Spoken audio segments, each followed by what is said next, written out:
اب سے تھوڑی دیر پہلے نے امریکی صدر کی طرف سے پیش کیے جانے والے 20 نکات کے اوپر اپنے مثبت رد عمل کا اظہار کیا ہے اور انہوں نے مذاکراتی عمل میں شریک ہونے کا اعلان کیا ہے۔ انہوں نے امریکی صدر اور مسلم قائدین کا بھی شکریہ ادا کیا ہے۔ یہ ایک اہل فلسطین کے لیے اور ان سے محبت رکھنے والوں کے لیے ایک مثبت پیغام ہے۔ پورا عالم اسلام یہ چاہتا ہے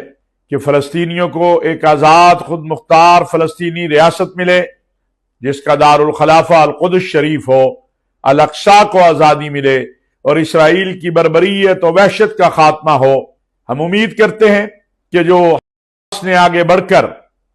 ان 20 نکات کو ویلکم کیا ہے اور اس سے پہلے مسلم قائدین، مسلم وزراء خارجہ اس کی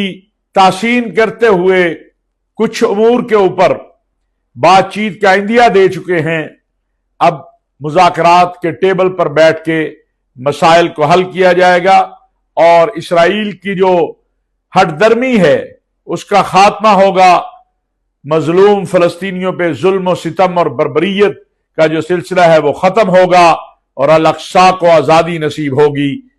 باذن اللہ تبارک و تعالی۔ وہ دن قریب ہے جب ہم الاقصی جائیں گے اور 2 نفل شکرانے کے ادا کریں گے۔ سب اہل اسلام سے، امن چاہنے والوں سے درخواست ہے کہ وہ خوب دعا کریں کہ اللہ تبارک و تعالی اس